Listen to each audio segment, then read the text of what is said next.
So, Berto, I thought we'd do an episode in which we talk about Cobra Kai and other things we've watched lately. What do you say? Let's do it. This is the Psychology in Seattle podcast. I'm your host, Dr. Kirk Honda. I'm a therapist and a professor. And I think the favorite thing that I've watched recently was Glengarry Glen Ross. I mean, I've seen it before, but I rewatched it. Who are you, Berto? No way. Yeah. Oh my gosh. My name is Humberto Castañeda. I am a shallow sea diver instructor. And that's very funny because I have been watching Glengarry Glen Ross a lot lately. Like multiple times? Yeah, because what happens is I found, since I had my medical emergency in the fall, that it helps me to fall asleep to just put something on my phones. I don't even have to look at the screen. There are certain movies, and they have to have a lot of talking. It's got to be something I've watched a lot, and it just helps me fall asleep. Huh, that's interesting. And the movies I've got recently are Enron, the smartest guys in the room, that one. Glengarry Glen Ross, For Your Consideration, which is my least favorite of what's his name's movies from Best in Show and stuff like that. All right. And so those three, I've started to add the Theranos one, the HBO one, just like, because there's a lot of talking. And so I can just sit there and now the only one out of those that I actually love is Glengarry Glen Ross. Well, actually the Enron, the documentaries are really fascinating. I don't like the For Your Consideration, but it helps me fall asleep. That's funny. Yeah. So Cobra Kai, third season. We did an episode a while back on, I think it was Mulan and Cobra Kai. I'm not sure. So listen to that if you want to hear our thoughts about the first two seasons. But Berto, out of 10 Bertos, how many Bertos do you give the third season? Oh my gosh, man. You'll understand when I explain, but I'm going to give it 9 Bertos. So I'm going to give it like a 6. I would give seasons 1 and 2, maybe even a 10. Season 1, probably definitely a 10. Season 2, maybe a 9. Season 3, though. Oh my gosh. In brief, I did not like the first half of the season, and almost I watched it. You had stopped. Yeah, I had stopped. I was like, I don't want to watch this anymore. It's boring, and I'm so disappointed because the show is so beloved. In my living room, I have 5 movie posters. I have Empire Strikes. Can you guess what posters? Well, you gave me one of them. Clockwork Orange. Empire Strikes Back. Yeah. Brazil. No, I have that, but I don't have it up. I have that poster. Then it's another Kubrick maybe, or? No. It's a Spike Jonze movie. Oh. And Michel Gondry. Oh yeah. Eternal. Yeah, Eternal Sunshine. Eternal Sunshine. Wait, that's Michel Gondry. Did Spike Jonze direct it? Anyway, yeah, a fan art of Eternal Sunshine. Game of Thrones. And Karate Kid. And Karate Kid. Nice. So it's like a fake signed by William Zabka and nice. Ralph Macchio. And it's a shot of them about to fight in the tournament. And yeah, so Cobra Kai, and I would never have had that on there for Karate Kid. I mean, Karate Kid was a big deal to me when I was growing up, but of course, but it was, a pretty minor thing in my life, I would say. But Cobra Kai, the first 2 seasons, especially the first season, I mean, I was crying, I was laughing, I was celebrating, it was beautiful. But yeah, third season, not so much. Why did you give it so many Bertos, Berto? Well, so here's what happened. So for me, Karate Kid, the first Karate Kid was one of the most important things when I was a kid, because when I watched it, I was a little younger, of course, but I was so into it. And right around then, I had started taking Taekwondo lessons. So I was like totally imagining myself in his shoes and stuff, like, which I'm sure tons of kids did. And so I loved it, and I loved the movie so much. And then when Karate Kid 2 came out, super excited to go see it. Now, overall, I really liked it, But the beginning of the movie traumatized me, left me scarred. And it was because the movie opens, Daniel-san shows up at Mr. Miyagi's with a crashed car and no girlfriend. And it's like, we're like, wait, what happened here? Because that was such a key integral part of the story in the first one.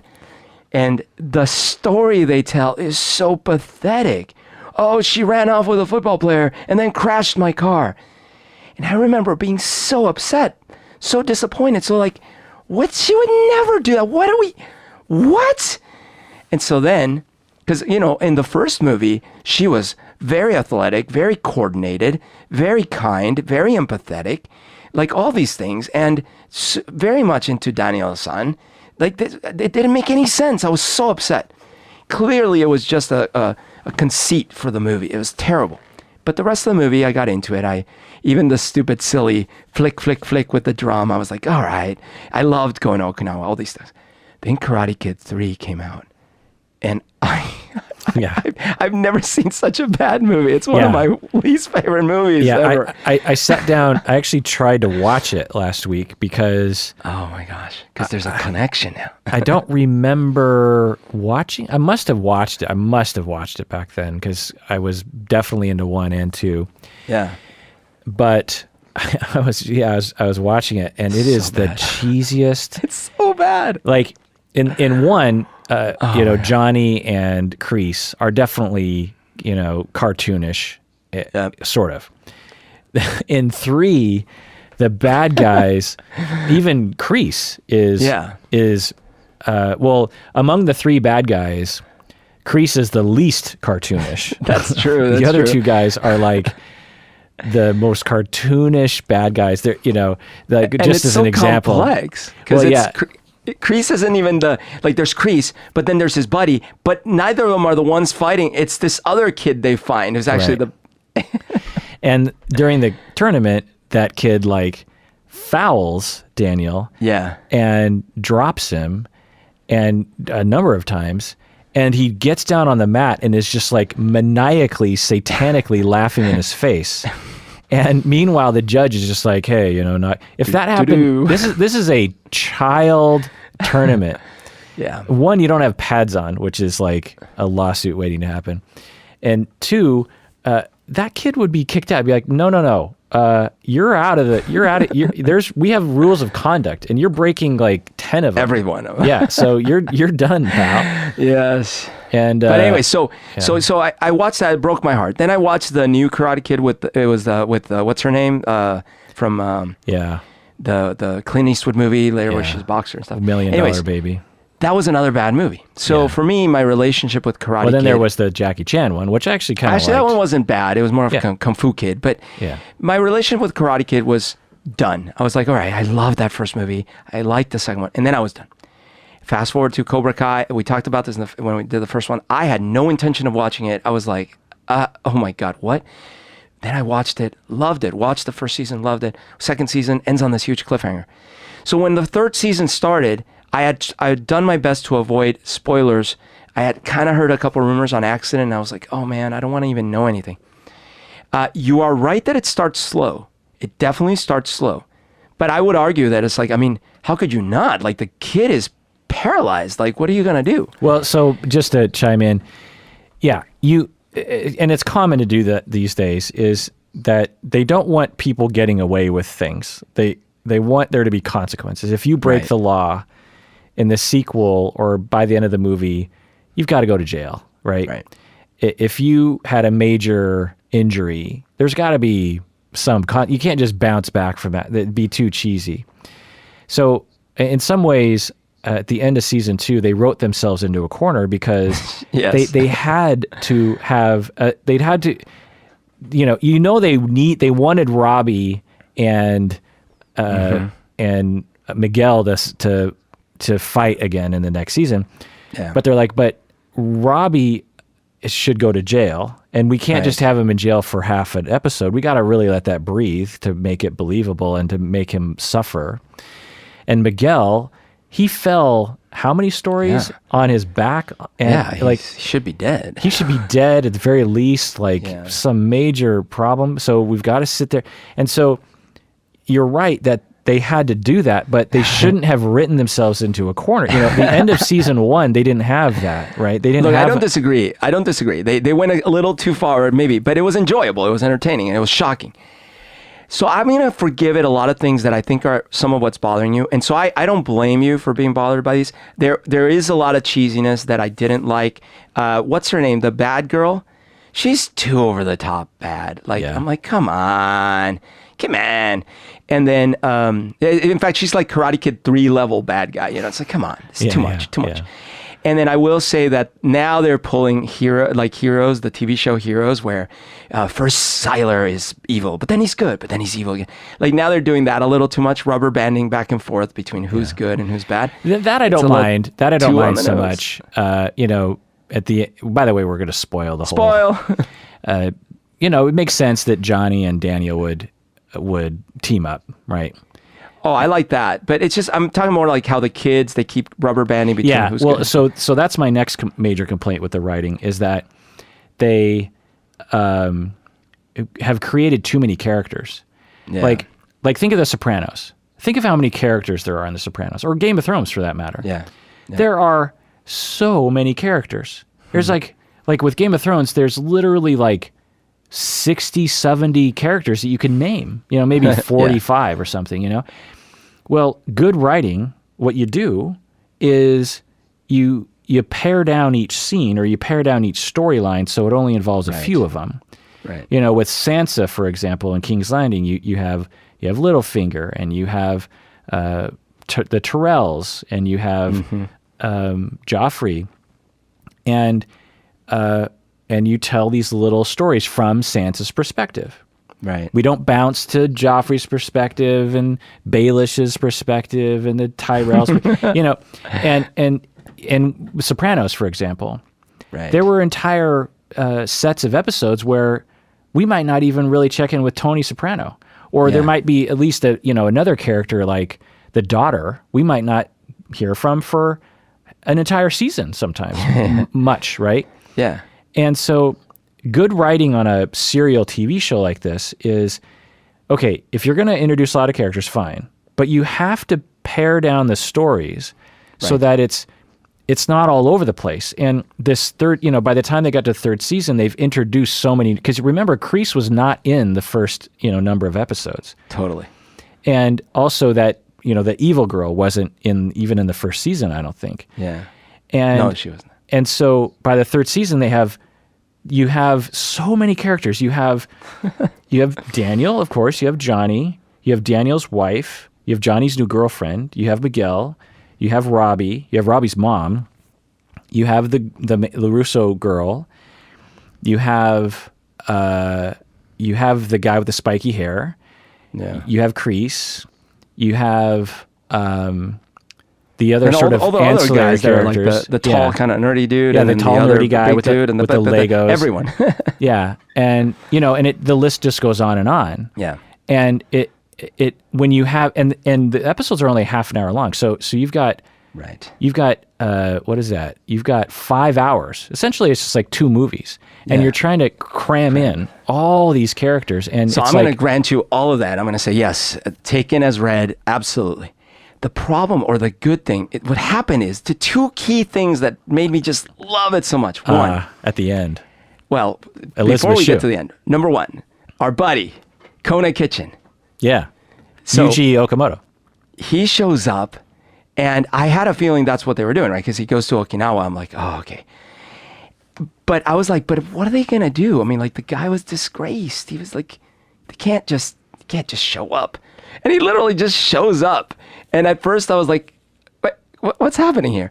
But then it was awesome. It was so fun to see, like, okay, I could kind of buy it. He's disgraced for a while, but then his father redeems him. And then he wants to, like, really pay his respect to the tradition. Then he becomes a master in it. And now he teaches Daniel something in a funny way. I love that sequence. It was very entertaining to see him because we We know him because we used to go to his restaurant in Seattle and karaoke there and stuff. It was really great fun. Right. So just my little asterisk story that I've told before is we were at the bar and it was late at night and a bunch of our friends were there. I don't know why, but we had like 20 people there or something. I think when we were the only people, it's a very small lounge. You know, it's like they took the restaurant, which is pretty down to earth anyway, and just around the corner, maybe in a part of the kitchen, they just transformed into a lounge. And I'll just never forget. Yuji I was just like, Yuji Okamoto, you're from Karate Kid too, and he's real soft spoken, really nice guy, and he knew I loved Spam Musubi, and so late at night, like it was almost closing, and he comes up to me and he just secretly hands me this Spam Musubi that's wrapped in a saran wrap, which is the traditional way to do it. And I was like, I mean, it was like the holy grail of Spam Musubis. I've had a lot of Spam Musubi in my life. I've made a lot of Spam Musubi in my life, but that was the tastiest. Well, but do you remember what he did to me? No. I was like eating my dinner there, and then he just like knocks it off the table, and I'm like, what's going on? And I try to stand up, and he knocks me to the ground. And then I try to do some taekwondo move, but he spin kicks me and punches me in the stomach. And then it was my turn to sing, so I just got up and did my number. Oh yeah, I think I remember seeing that. Yeah. So anyway, so then that's exciting. He did exciting. that to me too. So I just want to make sure. So I get through. I'm like so excited to see him. I love that storyline. And then Daniel saves his. And that was the other thing that I was so touched by. The girl he saved, she saves his business. I know it's convenient, it's contrived, but I was like, yes, he saved the little girl, and now she's an executive at. It's not Toyota, it's like Toyota or something. Doyona. Doyona. Okay, so I was already in love at that point. But then they redeemed my childhood because they brought back Elizabeth Shue. And it was so glorious how they played it, where we didn't get her story. Yeah. All we knew was chaotic, spastic Daniel San's story. And of course, Daniel LaRusso, man, he's a basket case at that age. He's like pretty clumsy. He's all over the place. And he was a neurotic basket case. And so in comes Elizabeth. And I love how they did it. It was like a high school reunion, that awkwardness. We've all been there, where you go to high school and you see your people are now adults, but there's still a little bit of the leftover animosity and things and stuff. And now she's like, come on, that's not what happened. And we're like, yes. And then she explains like, well, I was talking to him, you overreacted. And it makes total sense that he would. And so then he flipped out. And then she was like, kind of like, look, it's just a high school romance. Now I'm off to college. It made a lot more sense. And she's like, oh, I bet you told Mr. Miyagi I crashed your car. I warned you about the brakes. I was like, yes, yes, yes. It redeemed everything. I fell in love with her again. I just thought it was great. And then the whole storyline with Johnny, how well played that was. And they got to go on their date. Yeah. And we got to see a little bit of their relationship. Yeah. So that's why I gave it a 9. Yeah, that episode, definitely I'd give a 9 or a 10. Not only for the reasons you said, but the way they wrote Elizabeth Shue's character was so great. And, I was really paying attention to Elizabeth Shue's acting style in this role. Mm-hmm. And I couldn't figure out if she is that character, like when she's just walking, because when she plays Allie in Karate Kid 1, she seems so natural in that role. Right. And then as she's acting in Cobra Kai, I'm like, so does she just have to just be herself? Or is this or did she go so far back to her method acting place that she embodied? Because, we all know Elizabeth Shue. She's been in a billion different things, or she's arguably, or not arguably, she's the most famous actor from that original movie. And she, yet within a minute, I was like, that's not Elizabeth Shue. That's Allie. That's Allie. No, dude, you're half right on both counts, I believe. And here's why I think this. I watched many interviews with her leading up to this, because if you will recall, at the end of the season 2, you see the message on the phone before Johnny throws his phone away. Right. So that she's coming. Yeah. So I remember I went on YouTube after that and I watched a lot of old interviews with her. And I realized a couple things. One, she, like me and like most of us that watched it, was incensed with the way they wrote her out of Karate Kid 2. She wasn't, of course she was disappointed they didn't ask her back, but she wasn't so much upset about the fact that they didn't ask her back as much as she was that the way they wrote her character out was so disrespectful and stupid. So she talked about this in one of those talk shows. Yeah. Wasn't she also in Back to the Future 1 and then and not Back to the Future 2? No, the other way around. She was she was in Back to the Future 2 and 3. Oh, okay. As the replacement for the original girlfriend. And why didn't the original girlfriend want to be in? I think she left acting for some reason. Oh, okay. I think, yeah. But so when I watched these interviews, I watched several of them, I thought two things. One was, oh my gosh, of course she would have been so upset. And two, that she is Allie. I'm like, but at the same time, she is a great actress. So it's like, it was played in a way that is convincing from both sides. It's like, yeah, that's her, but she's also still playing the role. And I believed it. Like you said, she was instantly Allie. And the other thing that I was thinking while I was watching it is like, oh my gosh, this must have been so fulfilling for her. This circle closed that she never got good resolution on.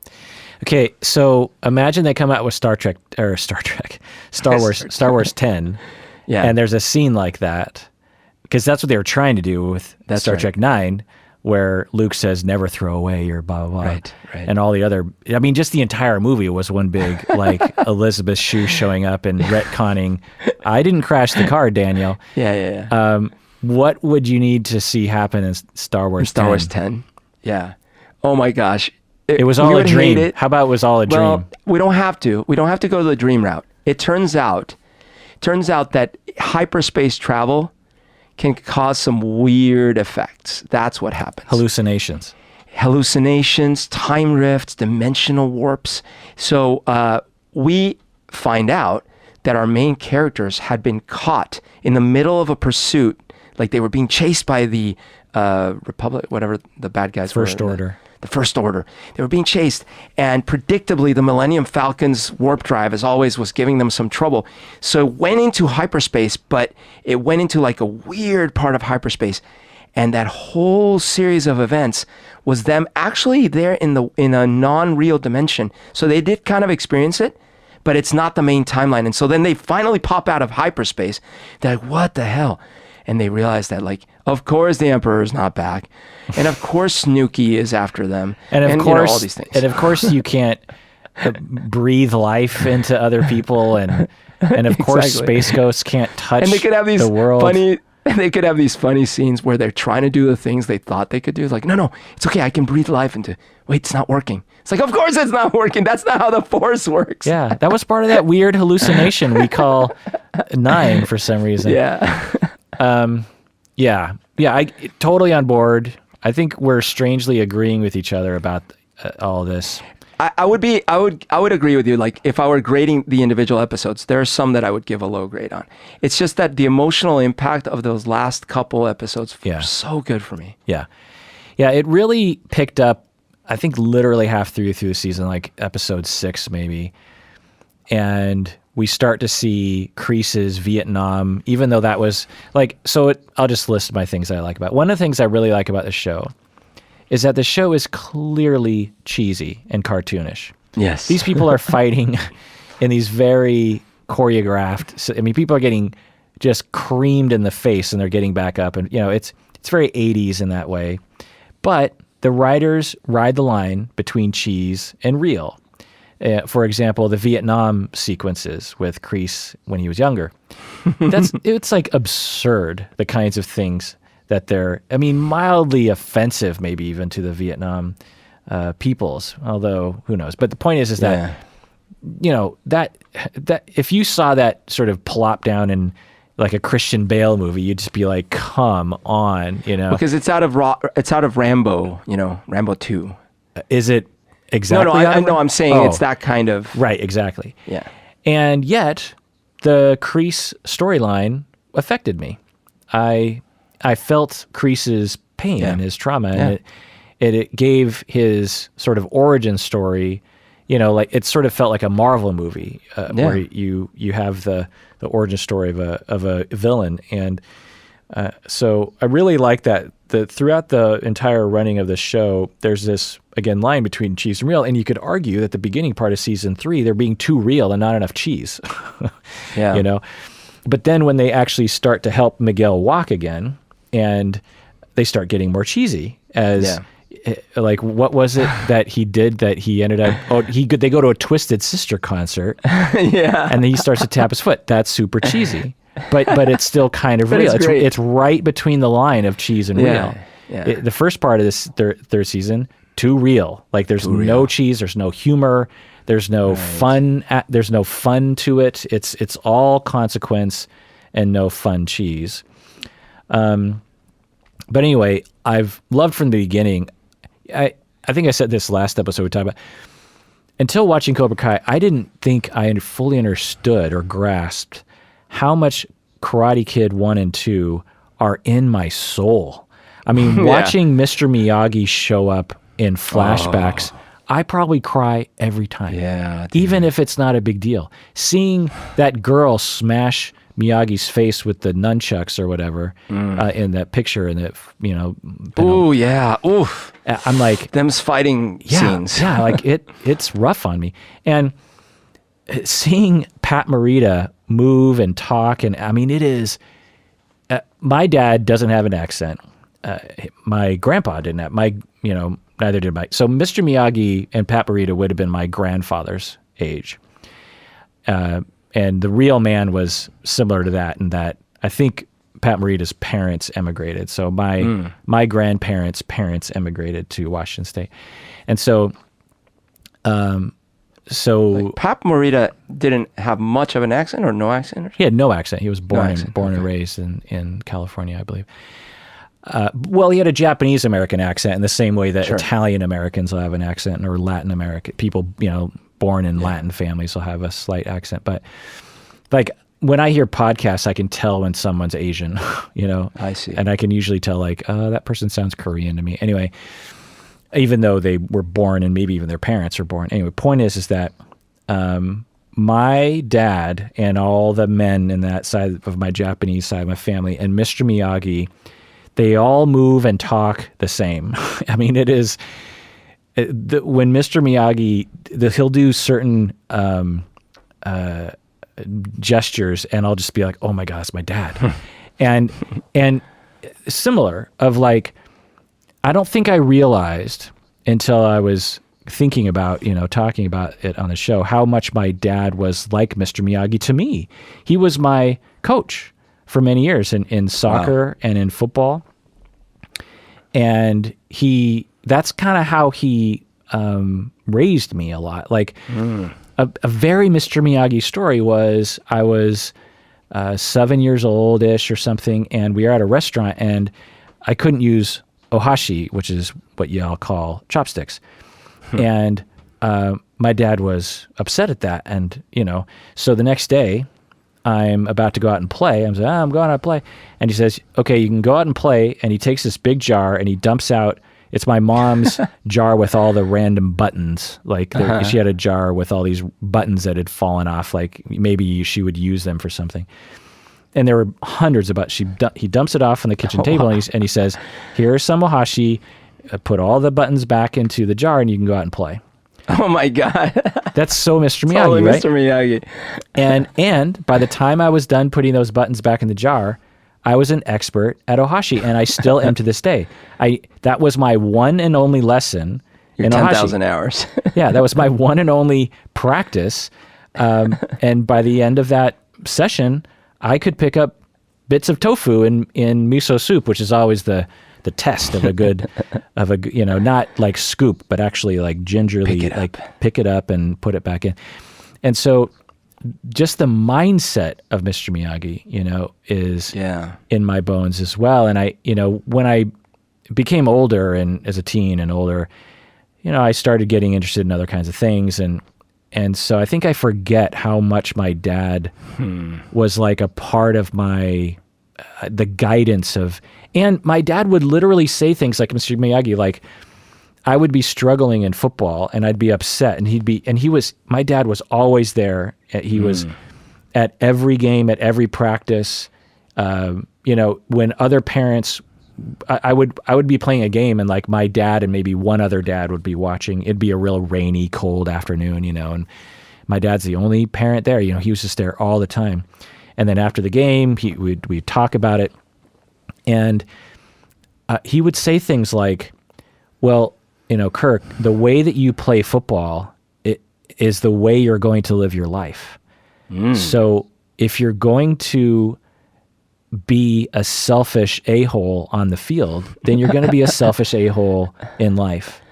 If you're going to give it your all, and you're going to do your best, and you're going to do it honorably, then that's how you're going to live your life. And I'm 12 years old, and I'm like, wow. I'm like, oh, I see it now. I see, I understand. And I would do that. I was frequently captain of the football team because partially my dad was like, you have to live honorably, and you have to be a good person on and off the field. And when you're on the field, it's like practice for real life. The field is a microcosm, a crucible for who you are and the development of your values. And and I think I forgot that until recently when I'm watching third season. I'm just like, these memories, these sort of flashes come back to me. Can I take lessons from him? Is he offering lessons? Yeah, maybe. So yeah, watching this is just like, it gets me, man. It just really hits me at my core in such this very unique way, because it's very infrequent that I see my people depicted in media. Other things I liked, William Zabka, amazing. He acts amazing. It's written amazingly, particularly again the last part of that season. Like the sequence of him on Facebook with Miguel. Yeah. I mean, it was just hilarious. And it was completely believable because his character is just like that. And then, he composes this long thing and he's like, screw it. He deletes, what's up with you? Like that. But what was funny is, okay, so first he had this novel and Miguel's like, no, that's ridiculous. Okay. But then that thing he wrote was actually from the heart. And yeah, it was a little long. Maybe it was like a long paragraph, but it actually was very well written from the heart. But then of course that's not him. So yeah, so he's like, what's up? Yeah. And me and my wife, we literally like screamed at him like, no, that was so good. I know, I did that too. I'm like, but actually that was good. Yeah. But you're right. That's not him. Yeah. I am looking forward to the next season because we don't have anyone in the hospital and no one's in jail. We don't have any. And now the two of them are paired up. Yeah. And they're going to, and that's another thing that I was upset with the season was we didn't get to see the two of them interacting. Season 2, we saw a lot more of that comedic back and forth between the two of them. Like when they go to that restaurant and they're sitting next to each other and they're like competing, and then by the end of the night they're like buds, like that. That whole sequence was extremely satisfying. But in this season, we barely got to see them interact, except when Elizabeth Shue shows up, and that was magical when all that stuff was happening. I love the scene when she's like, so the thing is, so you say one thing and you say the other. So there's always like, you think that there's just your side of the story and your side of the story. You think there's only two, you think that there's only your side of the story. And then Daniel or someone says, but there's two. And then she goes, no, there's three. And I thought they were going to go with like, there's, what about my side of the story? But she goes, there's the truth. Yeah. And I was like, that's brilliant. That's so great. That's like a therapeutic thing. Like you're saying this, you're saying this, but there's another perspective here. Yeah. Having said all that, I rewatched the first one recently as well. Mm-hmm. Johnny is definitely the villain and definitely unfair. Like the way they started, because it'd been so long since I watched it when they rebooted Cobra Kai. They kind of edit the scenes together to make it like, well, maybe Daniel was also to blame, or maybe even more to blame. But that's very tricky editing because essentially when Johnny, just to kind of go through what happens, Daniel has a crush on this girl, Allie, and Allie is definitely looking at him, and he starts to hang out with her, and they're at this beach, and Johnny sees his ex-girlfriend. He says that, like, oh, look, your ex-girlfriend's down there talking to someone. Johnny doesn't have to come down, but he does. He comes down with his 4 buddies on the motorcycles. He starts pushing Allie around. Yeah. Daniel is doing nothing at this point. He's just looking on like, oh, what's happening?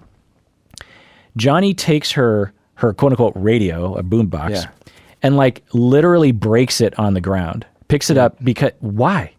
Just because he just wants to rough her up physically, because violent, controlling. Yeah, because she's talking to a guy after they broke up. Yep. Daniel comes over, and I think he just tries to give her the radio back. Yeah, he just tries to give her the boombox back, and then Johnny pushes him down, and then Johnny comes up to him and says, you've had enough, and then Daniel punches him in the face, which is absolutely justified in that situation. Yeah. And then Johnny proceeds to kick the crap out of him, way beyond what he needs to. Then we fast forward to, I don't know if this is the dance scene, but then, he gets him with water. No, but I think there's other scenes there. They had already like, threatened him. They pushed him down in the soccer field. There was several things that happened. Right. And then there's the water. And then they, no. Then they run him off the road and almost kill him on his bike. So the 5 of them in their motorcycles, he's, Daniel's just on his bicycle, and the 5 of them literally run him off the road, push him down a hill, and he almost kills himself. He could have broke his neck. Yeah. He does the water thing. All he does is he gets Johnny wet, and then the 5 of them proceed to almost kill him. Oh yeah, basically kill. They could have killed him. And Mr. Miyagi shows up, saves him. Yeah. Daniel is unconscious at this point. So it's not the whole YouTube hypothesis that Daniel was the bully. But it's fun. Also, the movie is told from Daniel's perspective. So if we were thinking about this as like a unreliable narrator, if Daniel remembers it that way. So if we think of it from that perspective, maybe there were different scenes that actually played out. But I also kind of liked how, because they kind of addressed that in this season, right? Like they bring up, well, you did, and he's like, yeah, I'm sorry. I really did treat you badly. I took your radio and I smashed, it's real. And that scene was perfectly written too. Like, it was so good. Like, it was just, that whole episode was really great. So other things I didn't like were some of the fights were a little dumb and a little contrived and a little over the top. Making a good fight scene that's fun to watch. Like the fight scene they did in the LaRusso house was actually really well made. Did you notice that? Yeah, that was awesome. There was like 3 minutes of uncut footage where... Yeah, that was so good. Like... It must have taken them a week to shoot that. It's one of the most elaborate choreographed, and these are children or young people that. Yeah. I did notice though that all the actors with lines, they were all paired up with what is probably a stunt man. You know what I mean? A stunt person. So the stunt person could kind of lead the dance, if you will. You know what I mean? So, but anyway, that was a good fight. But some of the other fights, I was just like, come on, And then tell me this, Berto. Robbie is now with Kreese. How does that make any sense? Yeah, well, I mean, so what happened is that Siler is a bad guy, right? But then he becomes a good guy. But then he becomes a bad guy. Now, that was what I was saying about like the thing that the first season did brilliantly was showing us the other side of the coin and kind of giving us that perspective. But still, with the knowledge that Johnny was still not like great, like there's rough edges to him and stuff. But by this season, they're really taking liberties with the whole seeing both sides, because now the fact that Robbie, someone that we got to know so well, and that the only mistake he made was, it was a tragic mistake, but it was in the heat of a fight that was a heroic fight from his perspective. And he wasn't in prison for 30 years. You know what I mean? He was like in juvie for a bit, and yes, he got his butt kicked, but that definitely doesn't mean he's now a completely different person and sort of a psychopath, Right, yeah. They didn't write his character well at all. Yeah. Right from the beginning, he's like, screw you and screw you. It's like, why? Like you really bonded with Daniel. Yeah. And all of a sudden you hate your sensei, someone that you loved for so long. And that does make it fun. It makes it fun because we're like, oh, what's going on? But again, it's a little wacky. Too many characters and too many cooks. Too many cooks. So the last bit that I want to say. Sorry. What would have been awesome and much better is if Robbie, after he comes out, yes, he struggles with all these things, but imagine if Robbie had been key to rehabilitating Miguel. You know what I mean? Yeah. Like that would have been such an interesting one. But anyways, go ahead. Yeah. So the last thing I'll say is I'm just going to get on my Asian American rant here and just, I don't know if I said this the first time, but even if I did, it bears repeating, is that I just want to remind people that this is a TV show that exists in Los Angeles.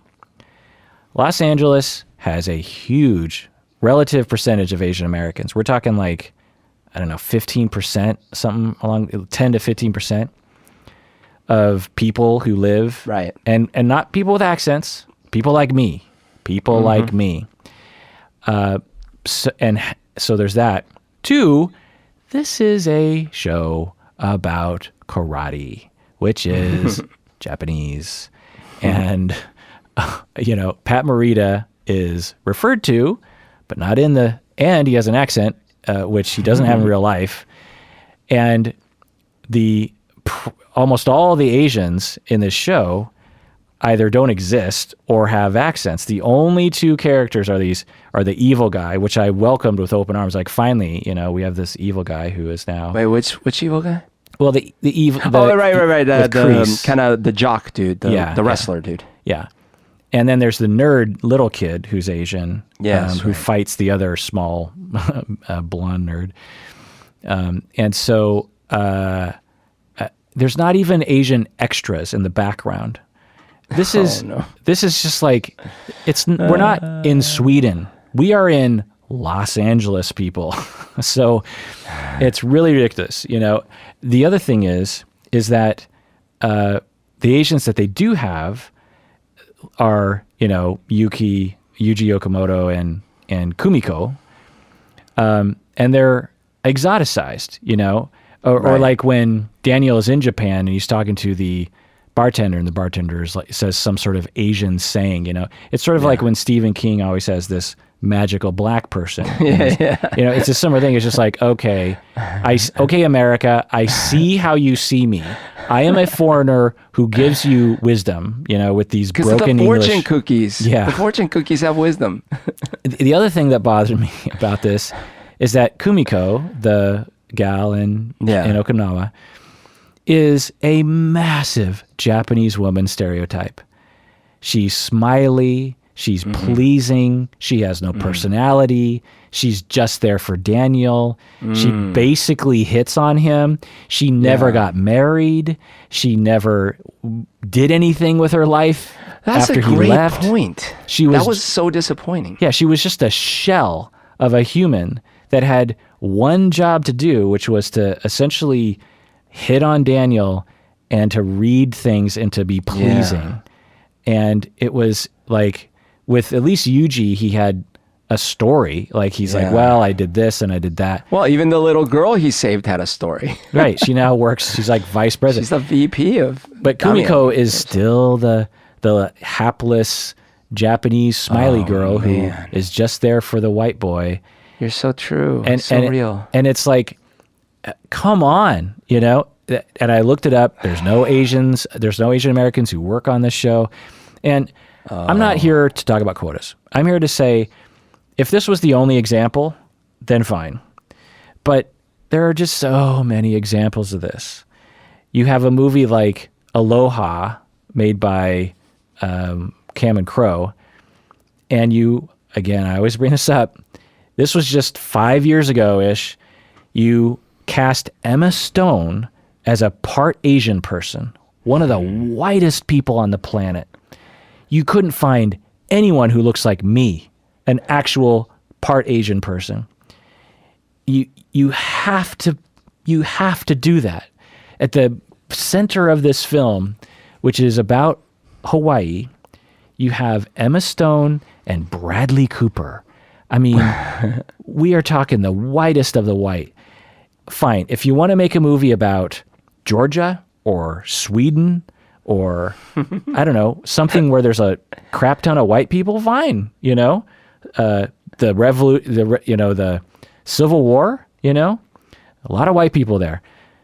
If you're going to make a movie about Cobra Kai, about Los Angeles, contemporary Los Angeles, if you're going to make a movie about Hawaii, then you got to be responsible about that. And it's just another example of how, and I'm just going to repeat it and then I'll stop. Americans, white Americans see me, and maybe even all non-Asian Americans see me, which is I'm a foreigner, I don't belong here, and I'm invisible, and I'm just here to be a foil to your plot lines. That's incredible wisdom imparted by your Asian descent. Let's take a break. We'll get back. Let's talk about other movies and TV shows that we've watched recently. What do you say, Berto? Let's do it. So, Berto, if Mr. Miyagi were to tell everyone to become a patron, what would he sound like? And you have my full permission to do a accent. Daniel-san, I don't actually have an accent. I have been faking it this whole time. It's just I didn't think that you would believe that I could teach you anything if I didn't have the accent. I really let it get ahead of me. And then it was like, when should I tell him? But then if I tell him that I was lying, now he's really not going to believe me. And that would suck because I'm actually a good teacher, well, as you've seen. Wait, where are you going? Hold on. Look, I figured it out. This is going to take some getting used to. It's going to be a little difficult mentally for both of us. So we can listen to this one podcast that talks about, issues of the mind, so to speak. But Mr. Miyagi, what's a podcast? Oh, well, you'll understand when you're older. And the thing is that if you become a patron, like I did, in fact, the reason I'm coming out with you about my accent is because I became a patron, and from listening to Psychology in Seattle, I realized I don't have to fake my accent. I can tell you, I'm part Colombian, actually. That's crazy, huh? You wouldn't see that coming, but I am. And I can actually teach you the same things I've been teaching you without faking an accent. So I recently watched The Red Pill. Have you watched this No. documentary, quote unquote? Oh boy, is it about red pilling online? Yeah, I mean, I think this is where it comes from. I think this is. I think it's the Matrix red pill, and that now you'll know. Yeah, it's the manosphere. Yes. If you want a good laugh, I recommend checking out. It is one of the most atrociously ridiculous arguments that's been produced lately. And it's just bizarre that a small percentage of people eat this up. I mean, it is wow. Is it one of the points is, so basically their whole point is that feminism is to blame for all the problems that men go through. And that women are, in fact, way more privileged than men are. And that's their thesis. And then they proceed to lay out a bunch of argument or a bunch of data. So they're like, women are actually privileged and men are the underprivileged. Mm-hmm. Let me provide the following examples. Men die sooner than women do. Okay. Great. Men work in jobs that are more dangerous. More workplace deaths are for men than women. Mm-hmm. In soldiering, in war, men die to protect the women. Mm-hmm. What are the problems with that argument, bro? Well, let's see. The first one about more men die sooner, the second one where more men die in accidents, and the third one where men die in wars all seem related to death being more frequent for men. I do know that statistically the life expectancy for men, at least in this country, I think, is lower. Mm-hmm. Maybe it's in general. Yeah. I mean, I don't understand. Well, the data is fine. What's the conclusion? The conclusion being that what? Well, they're saying that men sacrifice more and they're oppressed more. And I see. So it's assuming that we know that the reasons why they live shorter lives is because they have it harder. Right. I see. Yeah. Which, and then they bring up, these sort of fireman jobs and these soldier jobs. And it's like, well, there's a reason why women aren't in the military and allowed to fight, because it was literally illegal or it was against policy. So, in other countries, like in the Soviet Union, you had a lot of women who fought and died. Why? Because they were allowed to and willingly did it. And so the fact that mostly men have died in war fighting for the United States is by design from sexism. Well, but Kirk, like they have a point. Like men are never allowed to give birth to babies. Right, exactly. They never are. Yeah. And then there's this, oh my God, there's this one scene where one of the main guys one of the main talking heads that they talk to, he says something like, well, 13-year-old girls, and he's an old guy. Oh God, what did he say? It's something along the line, I probably blocked it out, but I just remember going, and they left it in. I mean, these are the people that made the documentary. They left it in. He's like, if he basically accuses himself of wanting to have sex with 13-year-old girls. Because they're sexually mature at 13. He says something like that, and he's like, well, so I'm not going to do that. I can't remember what he says, but it was like they left that in. Like he said that. Sure. Anyway. So if you want a good laugh, watch that. Oh, I'll check it out. Sounds awesome. It's a great comedy. Judas and the Black Messiah, brand new movie, just came out on streaming. That sounds interesting. Or actually, it's in the theaters. Have you seen it? No. It's a biopic about the leader of the Black Panthers in Chicago and a FBI informant who joins the Black Panthers to take him down. Directed by Shaka King and starring Danielle Kaluuya and Lakeith Stanfield. I gave it 8 out of 10. It is written and directed and acted really well. Wow. And it is a perfect example of a movie that shows and doesn't tell. Where you have to pay attention and you're like, oh, I get it. Like they don't walk you through it. You kind of have to know history a little bit or how things probably worked out to be able to follow what's happening. But it really opened my eyes to what the Black Panthers at least were doing in Chicago. It's pretty complicated. The way the Black Panthers are depicted in movies and TV, it's pretty one-dimensional. The Black Panthers were pretty complicated organizations that did violent things and could be characterized as terrorists, but also did a lot of community building and the context of their violence, of course, wasn't in a vacuum. And so the movie... It sounds like rebel groups in Colombia, too. What do you mean? They did a lot of violence, and now definitely do a lot of violence. But the origin story was one of trying to seek social justice, and then they also were trying to do community good, but it's a complex story. Yeah. By the way, before I forget, you brought up Colombia.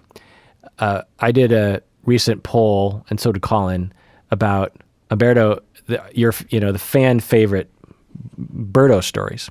And, at first I thought that we would do an episode of Berto's favorite stories, but then I thought, maybe this would be a good thing for the 13th anniversary show. Ooh. So we're going to save that material for our 13th anniversary show. How long is the 13th anniversary show? Is it 13 minutes? It's 13 hours. And so every hour you're going to play a song that you wrote and recorded. Yeah. You're going to tell a story from the fan favorite group. No one suggested this story because it was a long time ago, but I want you to tell the pot cookie story. Yep.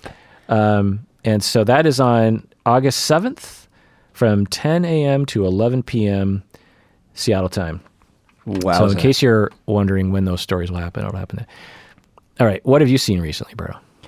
All right. So first of all, I couldn't believe it because I love It's Always Sunny in Philadelphia. Yeah. And I had somehow missed their last season they had done in 2019. Oh. And I think I know why. Usually I watched it on like a streaming service, and I guess they were always one season behind because they hadn't gotten the rights to show it. Right. And then 2020 hit, right? So probably when it was coming out, I was too busy with pandemics and things. It totally skipped me. So then just just a few weeks ago, I was looking through and I'm like, wait a minute. I don't remember that description for an episode. And I went and looked, could there be a whole season? And so I was so excited and I watched it. Sadly, I got through it like in just a few days because I was so excited. But it was very fun. Those guys, I missed them. They were part of my life. Yeah. And I was thinking about doing it just earlier today. I've rewatched from beginning to end the entire run like 3 or 4 times, and I was thinking about doing it again recently. Yeah, that's great. Yeah, and part of it is that they granted, my favorite episode of theirs is I'm pretty sure is the. Do you remember? There was one episode where they go to this water park. Oh yeah. Oh God, that is such a good episode. They're texting each other. Or no, that's the zoo. That's the zoo. So I was going to say that this season had the zoo, which was not as good, but it's still very funny. Yeah. Because they're like doing the little text bubbles. So was the water... Well, I remember the time when Charlie and Matt get stuck in a pool. That was a different one. So in this one, they go to a water park where Charlie and... Oh, yeah. And Charlie actually, Benioff, the writer for Game of Thrones, is a cameo on that. He's one of the guides on the really big slide. Oh, that's hilarious. David Benioff. Okay. Yeah. So that one's my favorite, quite possibly my favorite. At least that's the one where top 3 for me. Dee and Mac get stuck. Yes, they're stuck in the tub again. And like all the kids kind of pile up behind them, and then one of the kids has to pee, and it goes over. So that's hilarious. But then in this season, they had the zoo, and the zoo was, though not as good, it was still really funny because they were all texting. Yeah. And all their normal personality shined through. But they were doing something interesting with Charlie, I noticed in this season. Charlie is normally the doofus, like he just like the worst silliness. But there are several episodes, at least 2 or 3 in this season, where he was the voice of reason. Yeah. Like they've been doing that from the beginning. Like one of their tropes in that universe is like there's always a stupid person and everyone knows that they're stupid, Right. Even in the same episode, so sometimes Charlie is the dumb one, sometimes Dee is the dumb one, That's fair. It's just that like in this case, he was the one that was trying to explain to Mac how to properly text, and it was pretty hilarious. And they're all laughing at Dee, like, it's too late, Dee, it's too late. Too late. Yeah. And then, of course, Dennis, who is essentially a psychopath, he's like, when do they do the live feeding? Yeah. It's like, I missed the live feeding. Yeah, God, so good. I rewatched The Descendants from 2011, George Clooney. Oh, yeah, that's pretty good. Shailene Woodley, who recently was announced being engaged to Aaron Rodgers, which is a shame, but directed by Alexander Payne, who also directed Nebraska, Election, and Sideways. And I upped it from, I think, a 7 to an 8 out of 10. Oh, yeah. I like that movie. Another movie, it takes place in Hawaii with hardly any Asian Americans.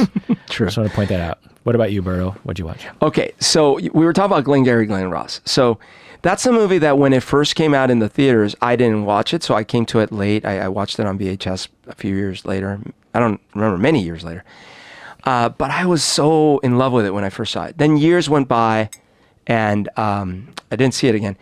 I remember maybe 5 years ago, I watched it again, and I was again blown away. But recently, it's been on rotation for me.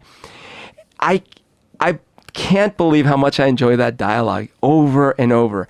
Yeah. The Jack Lemmon subtleties and how broken he is, but then how he like lifts himself up at the end, and he's like, oh, and I closed them and I looked them in the eye, and you're kind of like pulling for him, and then you're like, spoiler alert, broken hearted when you realize, oh, he stole the leads. Oh.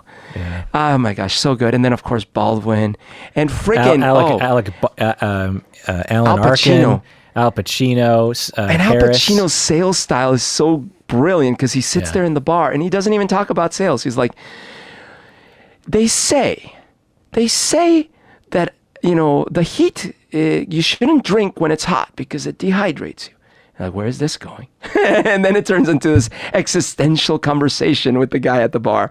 And only after he's fully roped him in. And is it just me, or were there like homoerotic subtones there? Like he was sort of, and then because he leans up really close and then he writes let me show you this opportunity. I was like, oh my God. Yeah. And I've been a victim of so many telemarketing scams when I was younger that I could really relate to that idea of like, hello, I'm the VP of Rio Grande Properties. I was like, oh my God, I've fallen for that. There's a new Tom Hanks movie that came out last year, end of last year, I think, called News of the World. Watched it. What? Directed by Tom Paul Hanks? Yeah, Tom Hanks movie. Paul Greengrass directed. Loved it. Gave it 8 out of 10. It is a Western. What? And it's not cheesy and interesting. God. And Tom Hanks at his best. And News of the World. Yeah. I think it suffers from its title because you're like, News of the World. Yeah. The reason why it's called News of the World is because Tom Hanks has this job that I don't even know existed back then, where he goes from town to town reading newspapers. And he for a dime from everyone, he'll read these very entertaining stories from around the country and around the world. But it's a really good movie, really well written, not cheesy and tense at times. And it's really just a little, there's a number of Westerns that are like this, like the Sister Brothers with John C. Reilly and Joaquin Phoenix. Did you see that? Oh, yes. Like, that's another really good Western. Surprisingly good, yeah. I mean, I don't know why it's surprising. I like those guys. Yeah, but it wasn't mammoth the way that other movies are, and I feel like it should be. And I feel like News of the World should be one of those movies that people talk about because it's really well made and well acted and well written. Wow, I gotta check that out. What about you, Berto? All right, so as you know, I'm a big YouTube channel consumer. Yeah, me too. In fact, I wanted to say the Glengarry Glen Ross, every week I'll just pop in, because YouTube has various scenes available and I'll just watch certain scenes. Yes. Okay, so there's a couple dramas that have been developing that I like following. So there's a channel called Thunderfoot, and he likes to debunk things from various sides of tech industry and things like that. So for example, he's been for a while after debunking the Hyperloop in all its incarnations, and he's trying to debunk, or he makes videos debunking space. What was the Hyperloop? Well, the you haven't heard of that? It's like a transportation. Yeah, like there's supposed to be a vacuum, and it's all magnetic and stuff. And so he's made many videos showing how it's not practical and it doesn't work and blah blah. But it's really entertaining. Why isn't it practical? Because it's hard to keep a vacuum. Because to maintain a vacuum like that, it's really costly and it's error prone. Number one. Number two, the speeds that they advertise, they wouldn't really be able to achieve in that way. And number three, every demonstration they've done, it's instead of showing the maglev, for example, most often they're showing it still with wheels. The scales are not the same. And so it's stuff like that. So it's fairly entertaining because he's actually a physicist. And so he'll go into the details of how the physics may not work and all that. But recently I've been interested because he's been going after SpaceX. And so it's like drama because, space is the hot stuff right now. And then he'll put out these episodes debunking sort of how the cost of those rockets, they're supposed to be 10x cheaper, but it really can't work that way. And, I'm not a physicist, so I have no idea if he's right or wrong, but it's pretty entertaining. So I've been following that. Yeah, okay. I watched 63 Up, which came out a couple years ago. Gave it 7 out of 10. Have you seen any of these movies? Up?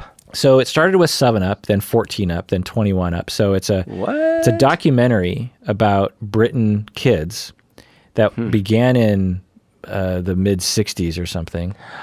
Oh, I know about this. Yeah. And they just followed them. Oh my gosh. Every 7 years they check in with these kids. That's crazy. And now they're 63 years old.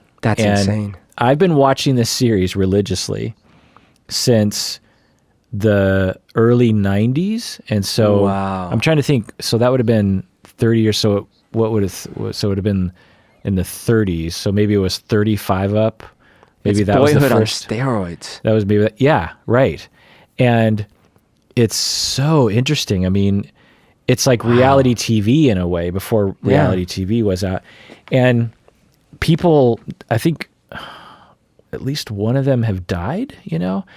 And it's all these like just, Man. you know, in the themes, you know, because the 63 theme is now, you know, impending death.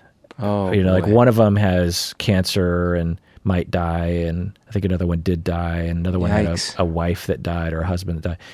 And but it's beautiful. I mean, this series is really, really great, and there's so many things I could say about it, but that's great. But I really like it. I give it 7 out of 10 because I wouldn't say it's super entertaining, but I definitely am it's glad interesting. I watch it. Yeah, Berto, what about you? Okay, so the other thing is, because I love It's Always Sunny, I heard about the video game show with Rob McElhaney, or McElhaney, however you say his last name. He has Have you heard of this? No. This show, it's on Amazon, and it's called, oh man, I gotta look this up. Is it any good? So this is the problem. No. Yeah. But I've heard it might get better, but I don't know if I'm gonna try. So, you know, Dee, I don't know her real name. She has her own sitcom that's been out for a few years, and I Oh, really? I thought I'd love it. Oh yeah, it's like on you know, a regular. Mythic it's like Quest. It's like called. it's like on NBC or something. I can't remember. And you know, the guy, freaking Rob, no, the other guy, Charlie, no, the other guy, Dennis. Dennis. Yeah. Okay. So that's the next one I'm going to talk about because I have seen that one. Did you like that one? AP Bio. Yeah. Do you like that one? I'm liking that one better than this. But it's not even close. It's to not It's Always close, Sunny. And it's funny because you can tell that the producers are like, okay, you know, do you guys want to do other things? Because you guys are geniuses, and your show is so successful, and you're so funny. And you know, you could just see Dennis. I can't remember his real name.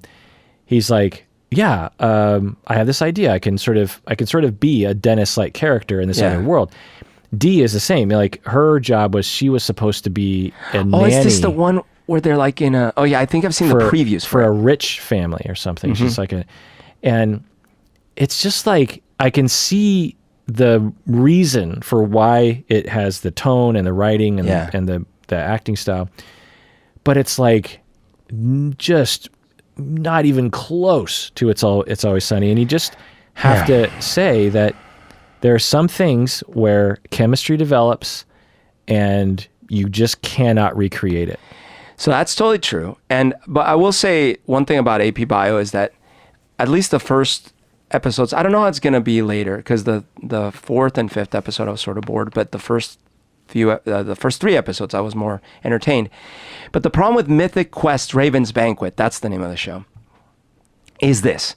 You were talking about too many characters in Cobra Kai. Yeah. So this is what happens. But imagine if the very first episode of Cobra Kai has all the characters that the third season has. Right. In the first half hour. Yeah. That's what reading the first Song of Ice and Fire's book was like for me. But at least it's a whole book, I guess. Yeah. But this, what happens is, if you interview people that watch the first episode and you ask them, okay, who's the protagonist? They're not going to be able to answer. You'd think, well, it's Rob but it's not. Like, there's it's divided. And then, okay, what is the goal? Now, in the premiere episode, you can sort of say what the goal is. You're like, well, they're trying to launch this new version of their game. Okay. But by the second episode, that's like not really the goal anymore. And so what I was realizing is, wow, they have too many characters with too many storylines, no clear, like, what am I trying to solve? Just simplify this for me. Because individually, the actors mostly are pretty good. And individually, the scenes seem well constructed. But it doesn't deliver the entertainment. Yeah. Now, I don't know. They say, I think I heard that by the 5th episode it gets better. But it's like, do I really want to invest that much time into? Yeah. And I'm sad. I wanted it to be really great. Yeah. I wanted the D offshoot because I sat down and watched it. Like, oh, great. They're starting other shows. Now I don't have to wait a whole year to. But it's 94% on Rotten Tomatoes. Yeah. Well, that doesn't always mean anything. Yeah. So speaking of game development, I guess another thing that I've been watching just since the past 2 days is the Internet Historian on YouTube. Do you watch this guy? The Internet Historian. Oh, wait. I might have seen a couple episodes of his. They're real crazy and lots of memes. Yes. And okay. he'll go over like some event that happened in the past. Yes, I have seen a couple of his episodes. So now, it's not for everyone. It is very memey and almost 4chan-y. And there are some sequences where I can't watch the screen because so much is going on. But he actually is so engaging, the way he tells these stories. Yeah. Because it comes across like real snarky and adolescent, but he's really actually telling some really deep things. Like I've watched, I don't know, a handful now, and the one that I really will recommend is he does a whole thing on No Man's Sky, the video game. And he also does one on Coney 2012, which is kind of interesting. But the No Man's Sky one's really interesting because the thing, everyone remember if you know that video game, what everyone remembers is that it was super hyped and it didn't live up to the expectations. And everyone trashed the people who designed it. And so the first half, and it's an hour-long episode, and I watched that whole thing last night. And the first half is all just, the lies and the bad behavior and the snafu and the downfall. And I'm like, I wonder where this is going, because that's the end of the story, right? The second half is him saying, okay, now that we've done that, let's go back in time. And then he tells the story from a completely different tone. And he's like, this guy is a very good game designer. He designed these other games in the past. He knows what he's doing. He is not Steve Jobs, but he was asked to be a Steve Jobs because there's a small little game developing company. And so because he was the CEO, he was the one who would do all these interviews, and he doesn't know what he's talking about, and he's in over his head. After the game comes out, they had millions and millions and millions of dollars because so many people pre-ordered it. And once they got it, they hated it, but it's tough luck. And they didn't break any laws. And they even were sued, but it was found that there was nothing in the written material about the game that made any false claims. And it's technically okay for a marketer to claim things in an interview that aren't necessarily accurate, And so they didn't lose any of the money. And he says at this point, all these people, they just could have walked away. They never have to work another day in their life, but that's not what they did. What they did is they went off social media, they didn't do any more interviews, and they sat down and they made the game better. And then he proceeds to lay out every improvement and release, DLC and patching that they did over the next number of years to a game that people weren't really buying anymore. He was just fixing the game that people had already bought like 9 months ago. And there was no fanfare, there were no interviews, there was no... And then it became one of the best, highest rated games of all time. That's crazy. So it went from the highest hyped game to the most panned game to the most beloved game. That's crazy. And he tells the whole story. Meanwhile, he's doing all these funny jokes and like meme stuff, and so I recommend. I think it's called I've seen a couple of his episodes. Internet I definitely historian. Sorry. Definitely agree with your recommendation. I haven't seen that one though. I gotta watch it. Yeah, he also did one about that cruise ship that crashed in the Mediterranean somewhere or something, and people died. And Yikes. the captain was implicated. It's a really interesting story. Wow. So I feel like I've learned a lot about history. It's kind of like how Red Letter Media, his serial killer persona, and he sounds like silly, but then he's brilliantly dissecting the movies. Right, exactly. All right, Berto, what about you? Okay, so the other thing is I mentioned AP Bio. So AP Bio is Glenn Howard. Oh yeah, Glenn Howerton. Yeah. Yeah. Okay, so he's the other It's Always Sunny. He plays Dennis. And I saw that he had a show called AP Bio, and yeah, it's basically you grab Dennis's character, you make him a philosophy professor, and you put him reluctantly to teach some kids AP Bio, but he's not a biologist. He has no interest in teaching AP Bio. He has got no qualifications to teach AP Bio. He's got no interest to teach AP Bio. The only thing he's doing is he's killing some time until he can exact his revenge on this guy that actually didn't really do anything wrong to him. It's just that he got his post at Harvard. And so that's the premise of the thing. I will say, nowhere near It's Always Sunny. Definitely enjoying it better, at least the first few episodes, than the video game show. Partly it's because it is simpler. They have one main character, it's him. We get his goal. He's trying to exact his revenge on this other professor, on this other dude. And so it's just a simpler setup. And as a result, I think it's easier to enjoy what's happening. I will say after episode 3, I got a little bored at 4 and 5. We'll see if it picks up. I don't know if they can continue it. The first couple episodes were actually done pretty well. And I think what they could rely on is the shock value of like, why is this guy, what's wrong with this guy's so broken? What's going on?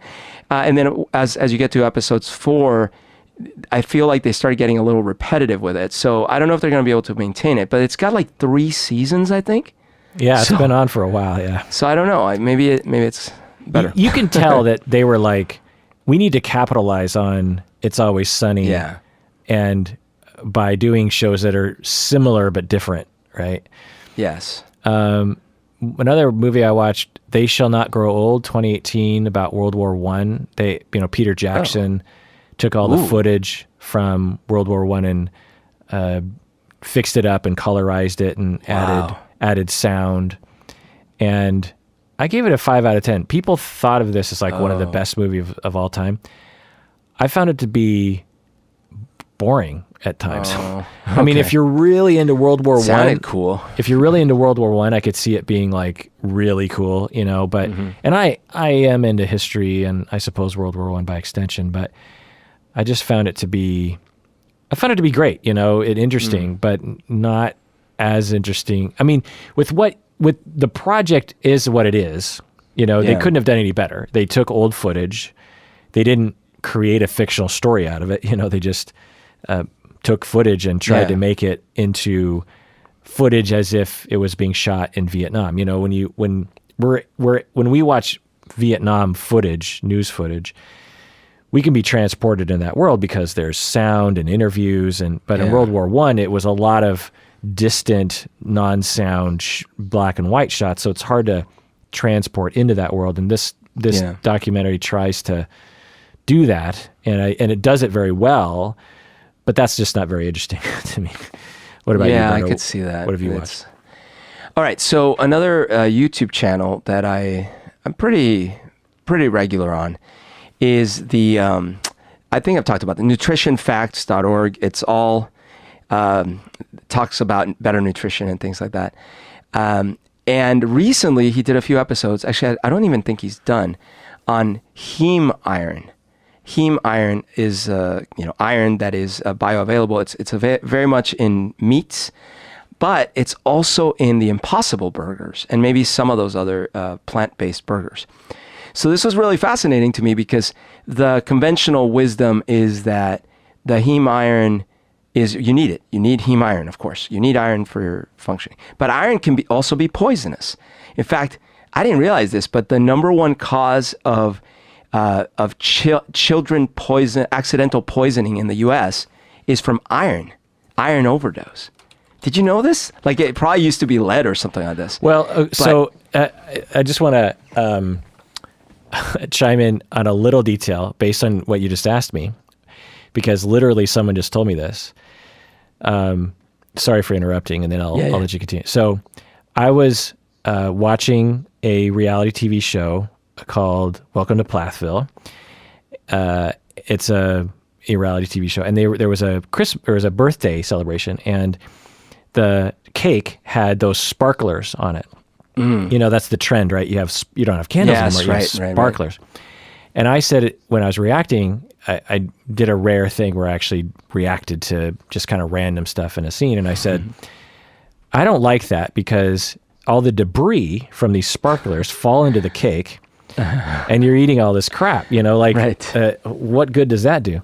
And then someone actually commented and said, and I do these episodes where I react to people's comments, and the comment I read on the air, and it said something like, the sparklers can be food grade, meaning that you can get these sparklers that are made for food, and and they don't have very much debris. And aside from, and so as I'm reading it on the air, I'm reading it on a YouTube video, and I'm like, oh, okay, I stand corrected. But then the comment ends with, there's only a minor level of metals that fall into the cake. And I'm like, well, wait a minute. Okay, I hear you, and let's just do away with the whole thing. I mean, it's not that exciting, the sparkling thing. And then she emailed me again and said, I'm actually, by the way, I have a PhD in like metal consumption, or I can't remember. It was some sort of her degree is in that field of like things you eat. And she said, the fact that there's a little bit of metal, it's we're always talking about toxic levels. It's okay to have a trace amount of these things. Yeah. It's not going to hurt you on average. In the same way that iron, she says this, in the same way that iron is a metal and you need to eat it, and if without any of it, you will suffer. But if you have too much of it, you can have it at toxic levels. Yeah. In the same way of other metals, like the stuff that's in these sparklers, there's a matter of toxicity levels, and that's what we're trying to avoid. And so she pointed out iron specifically as a counterpoint to my anti-metal in my cake thing. But anyway, so... Well, that's ironic because, again, as I found out, iron, for whatever reason, nowadays is the number one reason why kids get poisoned, like iron poisoning. I'm like, what? What are they eating to get so much iron in their Well, food? First of all, some vitamins have iron, and if you eat too many of those vitamins, you could get too much iron. But otherwise, I don't know, honestly. Okay, but the thing in these nutrition facts videos that was fascinating is that there's been research that there might actually be that some of the problems with eating red meat might not just be the protein and the saturated fat, the animal protein and the saturated fat, but actually the heme iron. Therefore, that it could be that the soy-based burgers, like the Impossible Burger, that heme iron could also be carcinogenic or a problem. However, there's also some research that shows that the flavonoids and the soy components might protect against some of that. So it was really fascinating because you think it's pretty simple. It's like, well, you need iron. That's why if you're not eating meat, and especially if you're like a woman and you might have low blood iron because women lose blood every month, right? And there tends to be more anemia, therefore, among women. So you might be like, well, I need to eat my meat. But then you think, oh yeah, but the meat's got bad stuff, so eat these other things. So I've always assumed that like the Impossible Burger is going to be healthier. But Impossible Burger still has a ton of saturated fat. It still has a ton of salt. And apparently the heme iron may be, asterisk.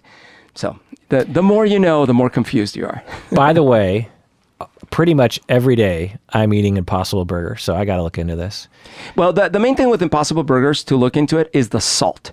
Especially if you've mentioned that you... I keep track of salt. Because the blood pressure and stuff. But I have some Impossible Burgers in my fridge, in my freezer, and from time to time I will indulge. Yeah. I rewatched Mazes and Monsters, another Tom Hanks movie. 1982. Yeah. It is terrible. I mean, it meanders. Oh my gosh. It's cheesy. I don't even understand the premise Isn't half it the to time. scare people into thinking Dungeons and Dragons was a problem? It was loose. So this is relevant to me because around this time, Dungeons and Dragons was strangely had a blip in time where it was like suddenly kind of popular, where a lot of people were playing it, not just nerds, but like a lot of people. It was just like the new thing for like a year or something. Right. And lots of people were writing about it because it was this new craze. And of course, at this time, there was a lot of satanic panic, and it was a whole cultural phenomenon in the United States. And so this kid ended up completing suicide in the sewers or something. Some kind of thing happened. And the news story was, a college kid loses his mind playing Dungeons and Dragons and kills himself. Right. But what really was happening, if I remember right, was the guy was suffering from mental illness and just happened to also play Dungeons and Dragons. I see. Yeah. And but that wasn't the story. What the story was, Dungeons and Dragons caused this guy to lose his mind and kill. And so, meanwhile, my mom is like, "Oh my God, my son is playing Dungeons and Dragons," and wasn't quite happy about it. Gosh. And so, in response to this craze, they came out with this movie, Mazes and Monsters, Tom Hanks, a young Tom Hanks, and it's basically a fictionalized version of that story. And Tom Hanks is the guy who goes crazy, but then another guy I think also kills himself or almost. I don't know, but it's real long and real boring and real goofy, and 1 out of 10. What about you, Berto? Oh my gosh. By the way, I agree with that assessment. Have you seen it? Yeah, I've seen it. I didn't see it as a kid. I saw it like in my 20s, I think. And yeah, did not enjoy. All right. So the other thing I've been into lately is I got into playing Starcraft 2 again over the break because of my brother was visiting, and he loves real-time strategy just like I do. And so we started by playing Age of Empires, the remastered version, which is gorgeous. That's your thing. That's my jam. But then I've been playing RimWorld, by the way. Have you heard of that game? RimWorld? Yeah. Based it's like on a sandbox strategy resource thing. It has a whole culture online. But I anyway, haven't played that. But so then we were playing this, and then I'm like, well, dude, you really should play some Starcraft 2. And then he reminded me that you've played it before, right? Oh yeah. I've had, this is my third stint on Starcraft 2. Yeah. But he reminded me he had played it with me many, many years ago when it first came out, but not a lot, but just a little. When did it come out? Like 15 years ago? It came out in 2007, maybe. Yeah. A like long time ago. Yeah. And did they have StarCraft 3? No. Why? I mean, Blizzard. Well, but Blizzard got busy making other things like World of Warcraft, and they made Overwatch and Overwatch. But StarCraft was it still is. I mean, there's still tournaments around the world. StarCraft 2 is, in fact, StarCraft 2 is free to play now, which is crazy. Huh. But anyway, so we started playing StarCraft 2, and we got really into it again. And so then I got addicted to StarCraft 2 videos on YouTube again. Yeah. But my old favorite channel used to be called Husky StarCraft, and he gave up making StarCraft videos many, many years ago because he developed a problem with his voice. And then he got like really tired, and so he quit YouTube. He had like 1 million subscribers or something. He quit YouTube. And then nowadays he's back on YouTube, but he makes nothing to do with StarCraft or even video games. He has a totally different kind of channel with his wife. But so I was sad about that. But instead I found other StarCraft 2 channels, and I've been kind of addicted to watching the high level games. It's so fascinating. Yeah, I would watch those as well. I don't know, 5-10 years ago. Yeah. And although it's interesting to me, they're playing on such a higher level than what I even can comprehend that it's almost, I wonder if they have this on, where there's just people who are just a little bit better than me. And you're watching that. Yeah. Because when I'm watching these people do what they're doing, I'm like, oh my God. Yeah, that'd be, you got to micromanage every everything, and that's the only way you can make it work. And well, but it looks like there's when I'm three playing, people playing for each side. yeah, they're jumping all around. For me, when I'm playing, I'm like, okay, I'm just going to take this swarm of guys and hope that they overwhelm. Like I don't coordinate armies or anything. And like, well, it's hard for the narrators, the what do you call it, the commentators. The commentators, thank you. It's hard for them to keep up with all the stuff that's happening. Yeah, and all they're saying is what's happening. Yeah. Boys for Life. Will Smith, Martin Lawrence, the new. Is that a new Boys? Bad Boys. Bad Boys movie. What? Terrible. 3 out of 10. I get why people would like this. It's sort of like a Fast and Furious, and it starts off okay, but then it, about halfway through, I just turned it off, and I looked at my wife. She's like, "Yeah, it's pretty awful. It's boring. It's just not my thing. I could see how people would be into this, but not my thing." Oh boy, Berto, what about you? Okay, so you know that I have a color computer Tandy. 3. It's Tandy color computer. And that was my jam when I was a kid. That was my computer, so very touching. And in the book Ready Player One, they have one of my favorite games of all time. It's called Dungeons of Dagorath, and that was featured in the book. They didn't have it in the movie, but they had it in the book. Okay, so there's a channel called I'm a Cocoa Nut, and recently they had a live stream because someone, so there's a Coco community out there. Coco, it's color computer. And someone basically made an arcade perfect copy of Donkey Kong. Donkey Kong, the arcade Donkey Kong, for the color computer, which is an incredibly hard thing to do. The system was not that powerful.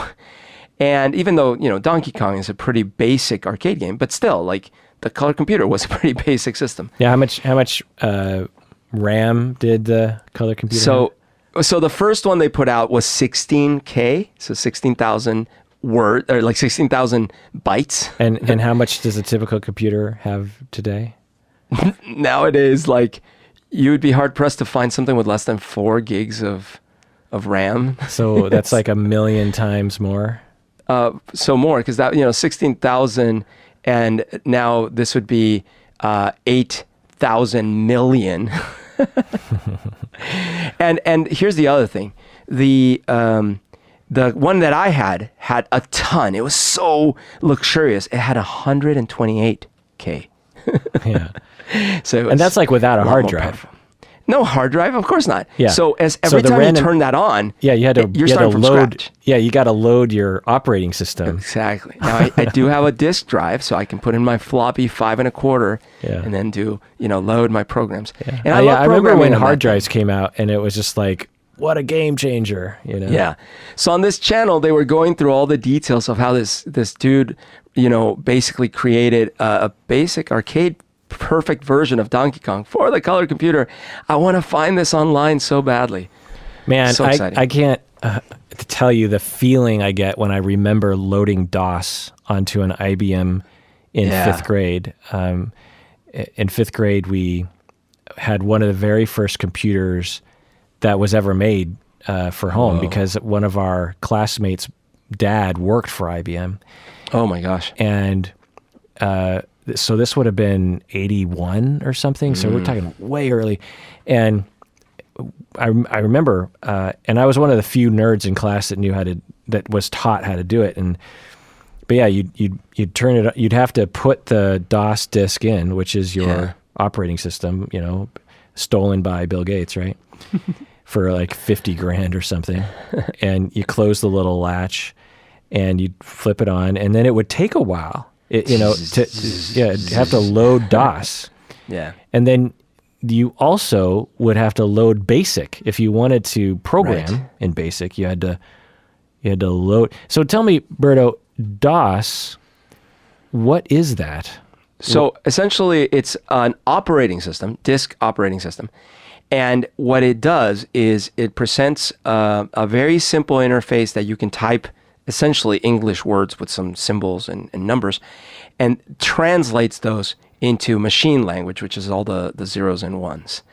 And it has very few commands, right? You can do dir to like list the stuff, and you can do, so you would load edits DOS, and then you would keep the computer on, and you'd put another disk in, and you'd be able to read what was on that disk that was also formatted in DOS. Yeah, and so like when you loaded BASIC was a program that ran on top of DOS. Oh, okay. And then that program, you could now type in your own programs, and it would translate your programs written in BASIC into the machine language. So on my Windows computer, is DOS like the firmware or something? On your Windows computer, it wasn't firmware as in DOS wasn't burnt into or the my chips. BIOS is DOS my BIOS? Yeah, the BIOS is like a really low level version of an operating system. The BIOS lets the higher level operating system, like DOS or Windows, which is very high level, lets those talk to the hardware components and things like that. Interesting. Yeah. I rewatched A Fish Called Wanda from 1988 with John Cleese, Jamie Lee Curtis, Kevin Kline, Michael Palin. And I think back in the day when I saw it in 1988, I gave it a 7 out of 10. Because, by the way, IMDb was one of the very first websites that came out, I believe around like 99 or something. Yeah. And I've been using it to rate all the movies I've ever seen since then. Wow. And I upgraded it to a 9. A Fish Called Wanda is one of the best comedies that's ever been made. It's super and it good. makes me so sad for the way movies are made today. I mean, what we're really good at now is making dark dramas. What we are not good at making now are light comedies. Dude, we are Dirty Rotten Scoundrels. Where are those movies? I know. It's like, every movie now has to be like super depressing and dark. And I get that. And I like that. There's a lot of movies I like that. But how come? The only comedies nowadays are super wacky teenage-based comedies. Yeah, or just not really considered important enough to get your talented people on board. You know what I mean? There aren't even really Steve Martins now, right? Like, who are the? Am I wrong? Maybe I'm stupid and I'm forgetting. Well, there kind of were, like with Superbad and. Yeah, like how long ago was that? Yeah, 15 10 years ago, right? I mean, there are some good movies. Like Booksmart was definitely a wonderful comedy. But those aren't even. Wait, who was in Booksmart? Well, I don't know their names, but two girls in high school. My point is, who are the great comedic actors of our time? Yeah, right. I don't know. Yeah, because I don't think we hold. I mean, Will Ferrell, Yeah, but then he's I guess the newest one, and he's I watched Tenet. Have you watched Tenet? Yes. Oh my gosh. Yes. What'd you think? Did we not do a Tenet episode? No, we have not. We haven't even talked about it. Wait, no, we did do a Tenet episode with Colin. No, we did not. No, we did. No, we did. I mean, oh my gosh. I'm going crazy then if we didn't. I'm pretty sure I haven't talked with anyone. Okay, well, we got to do an episode. I thought we did a Tenet episode. I don't know. I watched Tenet with my brother over the Christmas break, and I loved it. I don't understand. I don't understand the hate. I didn't hate it. I gave we did do an episode because we're going to have the same conversation. I gave it a 5 out of 10. I thought it was. So with Interstellar, there's a lot happening, but enough of it is understandable to me the first time. Christopher Nolan literally says, I make movies so that you need to rewatch them a number of times to really enjoy it. He literally says that. And with most of his movies, including Dunkirk, which I didn't really get the first time, I didn't really understand the timeline thing until the end. Memento is another movie where you're just like, what is happening? But those movies, Inception, great example. These movies, even though it is better upon rewatching, I'm still totally enjoying the first time watching.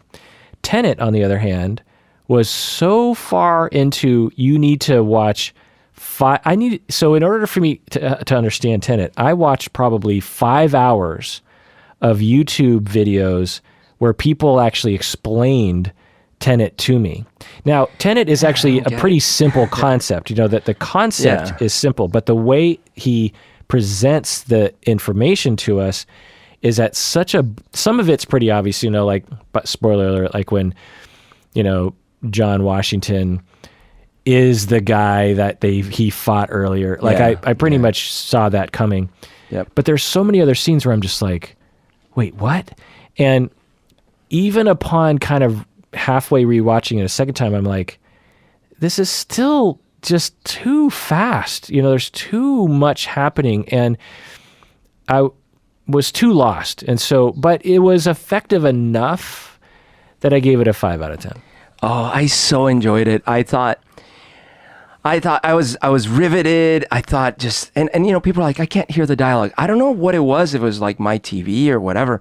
I could hear the dialogue just fine. I couldn't. So I don't know what the deal was. The music was way too loud. Oh, I love the audio. I'm alone in this. Everyone complained about this, but I loved it. And I thought the storytelling was definitely unusual, but not unusual for him, I guess.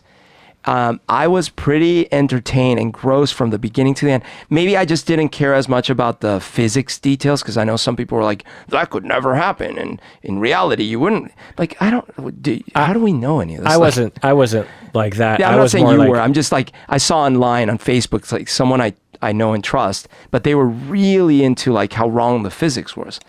I'm like, all right. I just thought it was very entertaining. Very entertaining. I watched Greenland, which is a movie with Gerard Butler and Morena Baccarin. Have you even heard of this movie, Greenland? No, I don't think so. So it's a disaster comet movie, and I gave it an 8 out of 10. So it's not a spoiler to say this, that you have this guy who, a family, and he lives in the suburbs of Atlanta, I think, and everyone knows this little comet is going to hit the Earth, or it's going to fly by the Earth or something.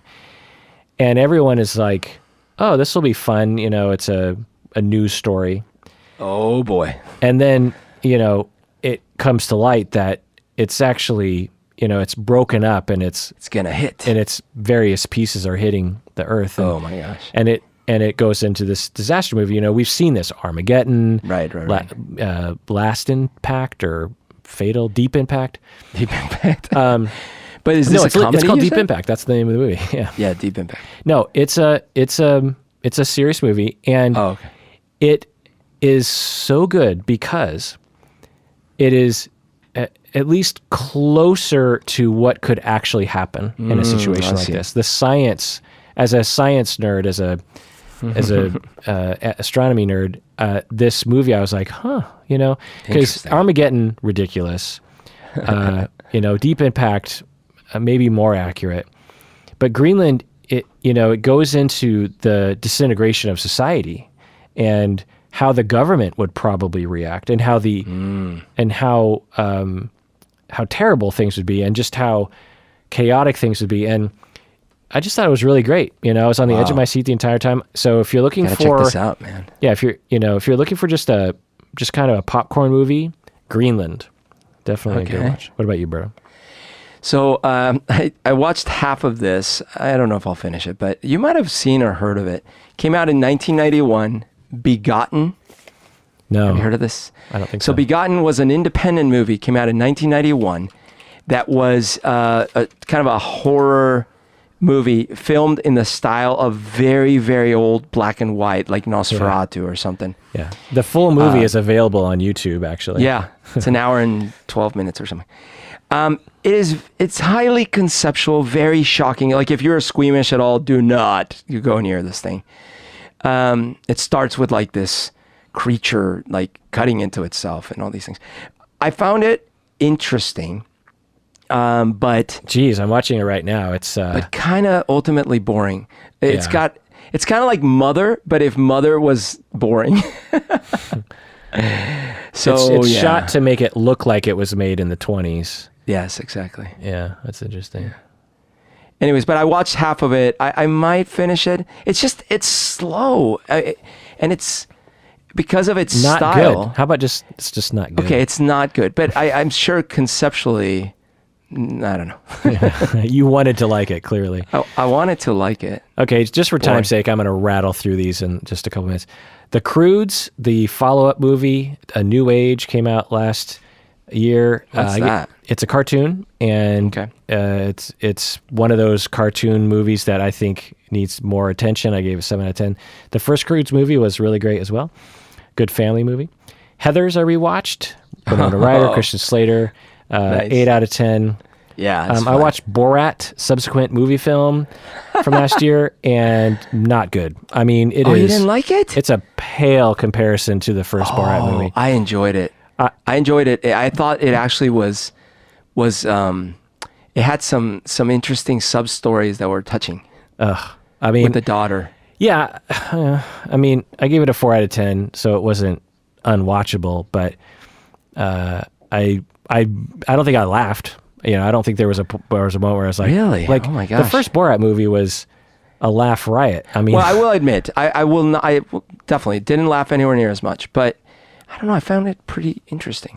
And maybe it's just that character is sort of effed out for me. I mean, I watched the TV show for years and years before even the movie came out, and maybe it's just asking too much. It's sort of like when Arrested Development came back. Did you ever watch Arrested Development? Only the first season or part of the first season. I wanted to watch more. The first season is one of the best, things of art that's ever been made. Second season, also pretty good. Third season, we're starting to get a little, and then definitely the fourth and fifth season that, they came out with years later, it's almost like, why, Never, Rarely, Sometimes, Always. A movie about getting an abortion that is actually pretty interesting, but also very depressing. I gave it 7 out of 10. The Fifth Element I rewatched, and I bumped that from, I think, maybe a 7 or 8 to a 9 out of 10. This is that's so good. Again, a near perfect action movie. So good. It rides that line between cheese and fun. Yep. Bruce Willis, Mila Jovovich, love it. Gary Oldman, Ian Holm, really good. Multipass. Wonder Woman, 1984. Berto, what'd you think? I have not seen it. Oh. And I'm not sure I want to. I mean, so I'm of two minds. On one hand, it's, it's entertaining. And if you have very low expectations and you don't really compare it to the first Wonder Woman movie, then you're like, okay, whatever. It's a throwaway it's a superhero movie. Throwaway DC movie, pretty straightforward. There's some moments for sure. Gal Gadot, Chris Pine, Kristen Wiig, Pedro Pascal. I think they all do a pretty good job. On the other hand, it's, in my mind, and this is the same, me and my wife, was that it's boring, and there's some pretty big weird story elements in this movie that you're like, wait, what? And so I gave it a 3 out of 10. Yeah, I have not seen it. Watched Get On Up, which is about James Brown, played by Chadwick Boseman. 6 out of 10. Pretty good movie. Didn't Chadwick Boseman die? Yeah, he did. Just died. Oh, man. The Man Who Invented Christmas. I gave 5 out of 10. The Man Who Invented Christmas. What even was that?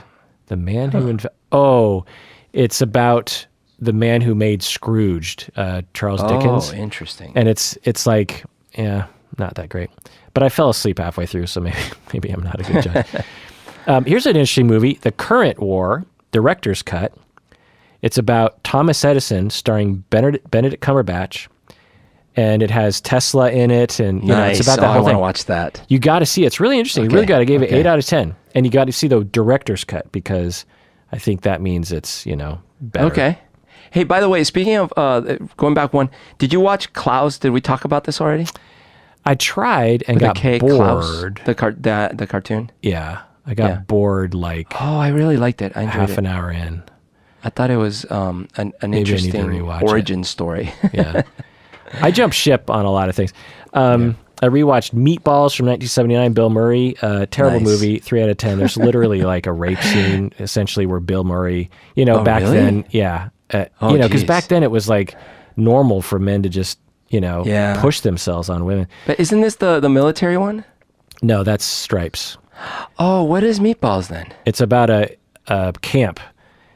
And okay. I don't think like a summer camp. I haven't seen it or I don't like it. Or summer both. camp. We haven't talked about Watchmen, the TV show. I haven't seen it. Oh, I need to watch it. I watched the Watchmen. So me and my wife, we watched the first maybe 2 episodes or something, and we kind of got bored. We stopped watching it. I heard all these really great reviews, and I was like, okay, fine. And it is amazing. Like, it is amazing. It's one of those shows that you got to give it a few episodes. All right, I'll do it. And it's really, really good. I gave it 9 out of 10. It is. All right. Well, it's really, really Let me good. watch it. Let me catch up, and then we'll do a little talkie-talkie. I rewatched Run, the Akira Kurosawa movie, 1985. Oh, nice. That's another movie I didn't really get the first few times I watched it. I feel like I get it now, 9 out of 10. There's a lot of movies from the 90s that upon rewatching them much later, like recently, I've realized, when you're in your 20s, early 20s especially, there's a lot of stuff you don't get and know and understand. Yeah. It's sort of like, I always just think of jazz. When, the first time I heard jazz when I was a kid, I'm like, this is noise. Yeah, exactly. Or the first time I even heard like hip hop, I'm like, this is just, you're just talking.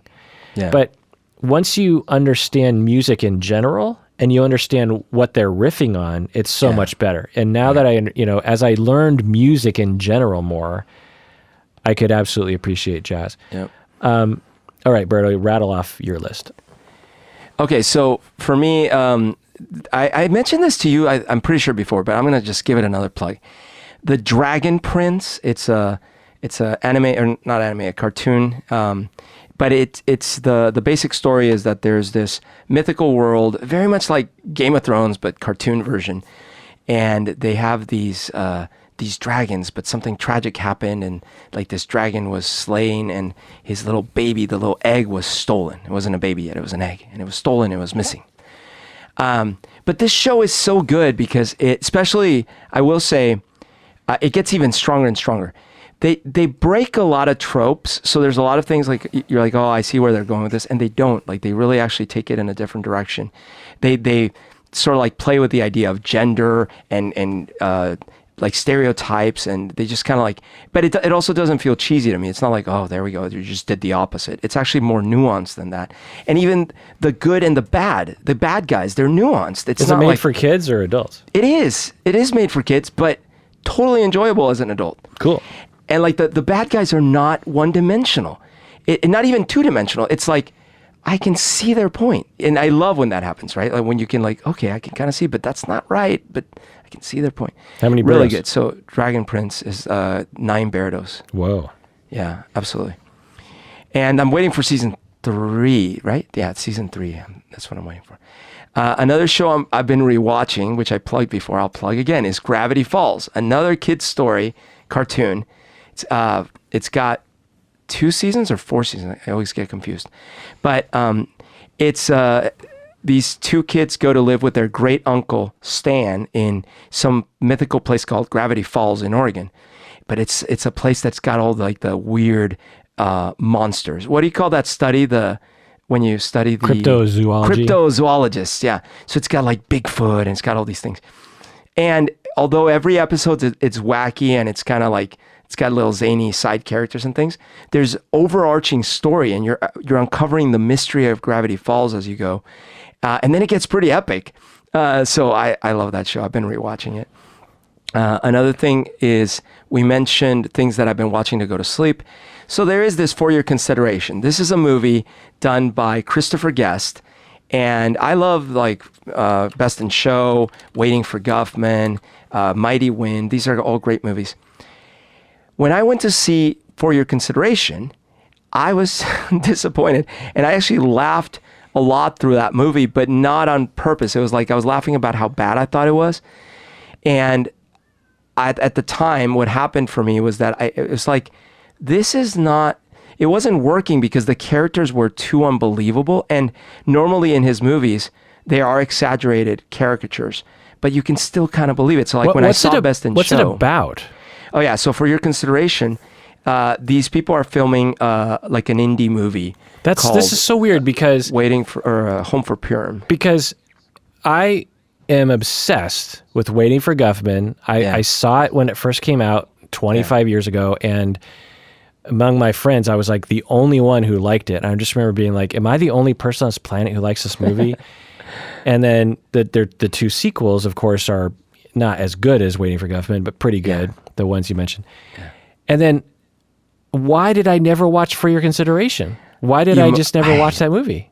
I don't know, because it got panned a bit. Maybe I saw the reviews and I was like, oh, that's gonna hurt too much. I was introduced to Christopher Guest by Best in Show, and the thing about Best in Show, even though the characters are definitely over the top, at the same time, if you've watched any of those actual documentaries or like watched the shows with the dogs and stuff, like it's not actually that far removed. You know, people are obsessed about their dogs. But Best in Show is, I would say, the second best, and then A Mighty but it's Wind. Still great. Like it's really great. It's great. Yeah, I would hold. Oh yeah, there's a lot of lines from Best in Show that are just like hilarious. You know. And so what happened in For Your Consideration? It's the premise is they're filming this little indie movie called Home for Purim. And then there's these rumors that they might be nominated for Oscars, and they start getting obsessed about that. And so what happens is I think you have to be a little bit of a Hollywood insider to appreciate a lot of the inside jokes. And if you're just a normal moviegoer, a lot of it feels like, I think I get where you're going for, but it doesn't land with me as much. Did it seem like they were trying to redo Waiting for Guffman in a way? In a way, yeah. They like trying to get back to their roots or something, because it kind of sounds. But Waiting the difference for with Waiting Guffman for Guffman is that I think that it was a simpler movie. The characters in this one, they're all a little too convoluted, in my opinion. So, anyways, bottom line is, when I watched it in the theater, I didn't like it. But it's since then, what's happened is, I've watched it probably 30 times, not in its entirety. It's like one of my going to sleep things. And I've come to appreciate it in the way that I appreciate like things that are like guilty pleasures. So I now know the movie pretty much by heart. And I'm like, okay, I see what you were going for. So, you know, I'll give it a pass. What else have you seen? Oh, okay. And then the other thing is another one of my going to sleep things recently has been this Enron, the smartest guys in the room. If you haven't seen that documentary, highly recommended, really top notch.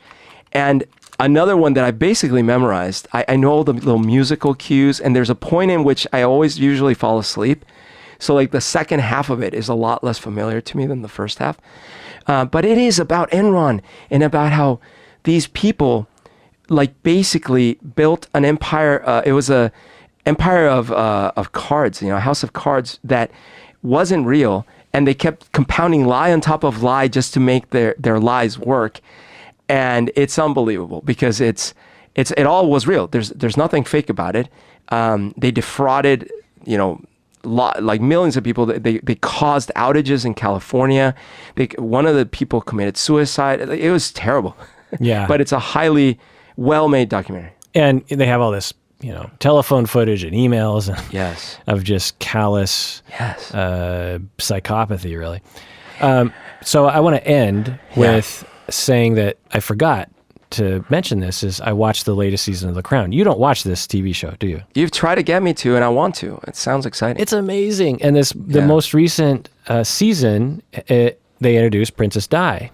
And it's just so good. And I do not care about the royalty in this foreign land. And it's just a ridiculous aristocratic throwback of a silliness, but they somehow make this show and they make the royalty seem relevant to me.